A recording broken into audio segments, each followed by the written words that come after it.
Hello friends, welcome to our channel. Friends, आज आपण अतिशय महत्त्वाचा विषय पाहणार आहोत, जसे की तुकडेबंदी कायद्यात सुधारणा आणि गुंठ्यामध्ये जमीन खरेदी विक्रीची नवीन प्रक्रिया कशी असेल 2024 नुसार, त्याबद्दल संपूर्ण माहिती आपण पाहणार आहोत. तर चला पाहूया काय आहे त्यामध्ये बदल.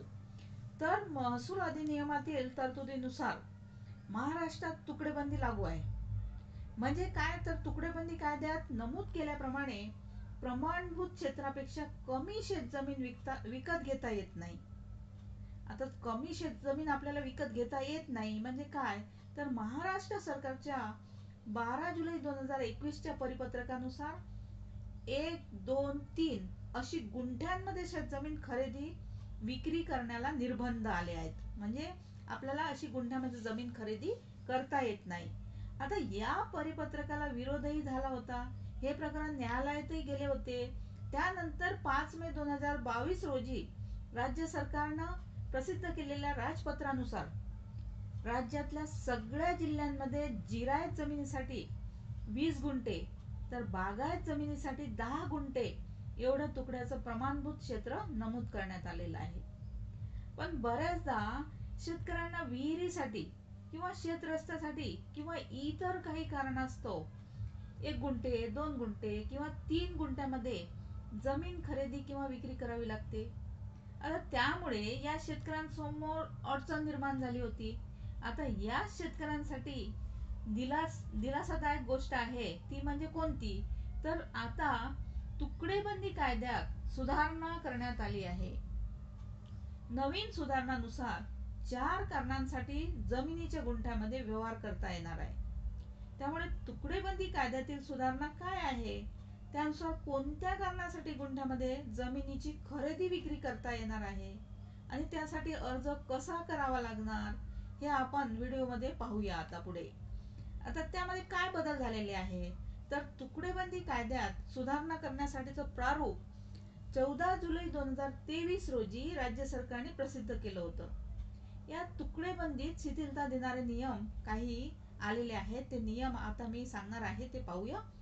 या प्रारूपावरील सूचना आणि आक्षेप लक्षात घेऊन ते नियम अंतिम करण्यात आले असून त्याची अधिसूचना 14 मार्च 2024 रोजी राजपत्रात प्रसिद्ध करण्यात आली.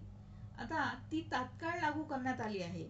ती सुधारणा म्हणजे 4 बाबींसाठी लागू करण्यात आली आहे. ती म्हणजे कोणती, तर नंबर 1 विहिरीसाठी, नंबर 2 शेत रस्त्यासाठी आणि नंबर 3 सार्वजनिक प्रयोजनासाठी भूसंपादन केल्यानंतर किंवा थेट खरेदी केल्यानंतर प्रमाणभूत क्षेत्रापेक्षा कमी असलेल्या शिल्लक जमिनीसाठी.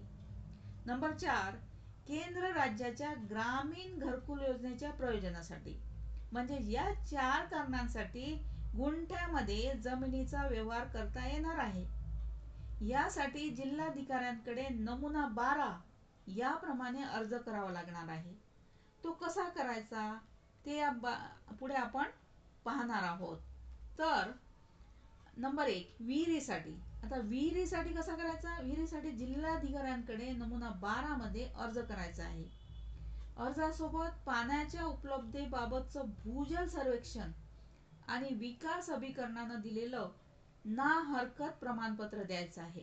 ना हरकत प्रमाणपत्र आपल्याला द्यायचं आहे विहिरीसाठी. विहिरीसाठी नवीन हस्तांतरित करायचे असेल तर संबंधित खरेदीदारानं किमान प्रमाणभूत क्षेत्र धारण केलेलं असावं आणि जिल्हाधिकारी विहिरीकरता कमाल 5 आर पर्यंत म्हणजे 5 गुंठ्यापर्यंत जमिनीच्या हस्तांतरणाला म्हणजे जमीन ट्रान्सफर करायला मंजुरी देऊ शकते. अशा जमिनीच्या विक्री खतानंतर विहिरीच्या वापराकरता मर्यादित असा शेरा सातबारा उतार्यावर इतर हक्कात नोंदवला जाईल. नंबर 2 शेत रस्त्यासाठी. आता शेत रस्त्यासाठी जिल्हाधिकाऱ्यांकडे नमुना 12 मध्ये अर्ज करायचा आहे. अर्जासोबत शेत रस्त्याचा कच्चा नकाशा द्यावा लागणार आहे. जो काही नकाशा आहे आपल्या रस्त्याचा तो नकाशा द्यावा लागणार आहे आणि जिल्हाधिकारी असा अर्ज प्राप्त झाल्यानंतर त्या रस्त्याबाबतचा अहवाल तहसीलदारांकडून मागवतील. तो अहवाल प्राप्त झाल्यानंतर जिल्हाधिकारी शेत रस्त्यासाठी जमिनीचं हस्तांतरण करण्यास परवानगी देतील. आता अशा जमिनीच्या विक्री खतानंतर नजीकच्या जमीनधारकांच्या वापराकरता शेतरस्ता खुला राहील अशी नोंद सातबारा उतारावरील इतर हक्क रकान्यात करण्यात येईल. नंबर 3 आहे सार्वजनिक प्रयोजनासाठी भूसंपादन केल्यानंतर किंवा थेट खरेदी केल्यानंतर प्रमाणभूत क्षेत्रापेक्षा कमी असलेल्या शिल्लक जमिनीसाठी हस्तांतरणासाठी. हा पहा, सार्वजनिक प्रयोजनासाठी भूसंपादन केल्यानंतर किंवा थेट खरेदी केल्यानंतर प्रमाणभूत क्षेत्रापेक्षा कमी असलेल्या, म्हणजे जी काही लिमिट दिलेली आहे त्यापेक्षाही कमी असलेल्या शिल्लक जमिनीसाठी हस्तांतरणासाठी. आता या प्रकारच्या हस्तांतरणासाठी जिल्हाधिकाऱ्यांकडे अर्ज करायचा आहे. अर्जासोबत भूसंपादनाचा अंतिम निवाडा किंवा कमी जास्त प्रमाणपत्र जोडण्यात येईल. त्यानंतर जिल्हाधिकारी अर्जासोबत जोडलेल्या दस्तऐवजांची पडताळणी केल्यानंतर अशा हस्तांतरणास मंजुरी देतील. नंबर 4 आहे केंद्र किंवा राज्य सरकारच्या ग्रामीण घरकुल योजनेच्या प्रयोजनासाठी, म्हणजे घरकुल योजनेसाठी केंद्र किंवा राज्य सरकारच्या ग्रामीण घरकुल योजनेच्या प्रयोजनासाठी जिल्हाधिकाऱ्यांकडे फॉर्म नमुना 12 नुसार अर्ज करायचा आहे. आपल्याला जिल्हाधिकारी लाभार्थी म्हणून अर्जदाराची ओळख पटवण्यात आली आहे याची खात्री करतील.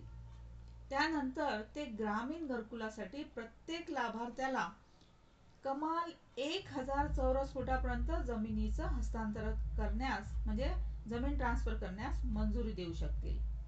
आता यात महत्वाच्या अटी सुद्धा आहेत, त्या अटी पाहून घ्या. त्या अटी म्हणजे नंबर 1, विहिरीसाठी, शेत रस्त्यासाठी तसंच घरकुल साठीच्या प्रयोजनासाठी जमिनीच्या हस्तांतरणासाठी जिल्हाधिकाऱ्यांची मंजुरी केवळ 1 वर्षासाठी वैध असेल. अर्जदाराच्या विनंतीवरून पुढील 2 वर्षासाठीच केवळ आणखी मुदतवाढ देण्यात येईल. नंबर 2 नंबरची अट आहे ज्या कारणासाठी हस्तांतरणाची परवानगी मिळाली त्याच कारणासाठी जमिनीचा वापर करावा लागेल. म्हणजे आपण मागू एका कारणासाठी आणि वापर करू दुसऱ्या कारणासाठी असं चालणार नाही. ज्या कारणासाठी विहिरीसाठी मागितलं तर विहीरच खोदावी लागेल. ज्या कारणासाठी तुम्ही जमीन मागितली आहे त्याचसाठी वापर करावा लागेल. अन्यथा अशी मंजुरी प्रारंभापासून रद्द करण्यात आल्याचं मानण्यात येईल. आता अर्ज कसा करायचा, तर अर्जाचा नमुना राजपत्रात फॉर्म नमुना 12 म्हणून दिला आहे. खाली आम्ही अर्जाचा फोटो दिलेला आहे व्हिडिओमध्ये. अशा प्रकारे तुम्हाला जिल्हाधिकाऱ्यांकडे अर्ज करायचा आहे. तर हा आहे अर्ज. आता विहीर, शेतरस्ता किंवा घरकुलासाठी जमीन गुंठ्यांमध्ये हस्तांतरित करण्यासाठीचा अर्जाचा हा नमुना महाराष्ट्र शासनाच्या राजपत्रात दिला आहे. आता सुरुवातीला अर्जामध्ये जिल्ह्याचं नाव, मग विषय लिहायचा आहे, पुढे तुमचं नाव, गाव, तालुका, जिल्हा हे लिहायचं आहे. जमीन विकणाऱ्या व खरेदी करणाऱ्याचे नाव आणि पत्ता लिहून सदर जमिनीचं वर्णन, ज्यात गट नंबर आणि जमीन ज्या गावात येते त्या गावाचं, तालुक्याचं आणि जिल्ह्याचं नाव लिहायचं आहे.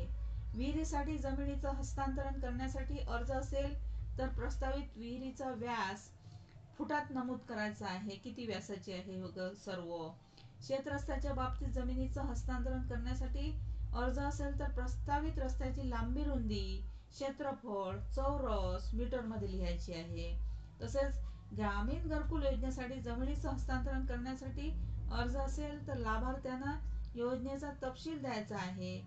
सगळ्यात शेवटी अर्जदाराने सही करायची आहे. तर ही होती तुकडेबंदी कायद्याबद्दल संपूर्ण माहिती. थँक्यू.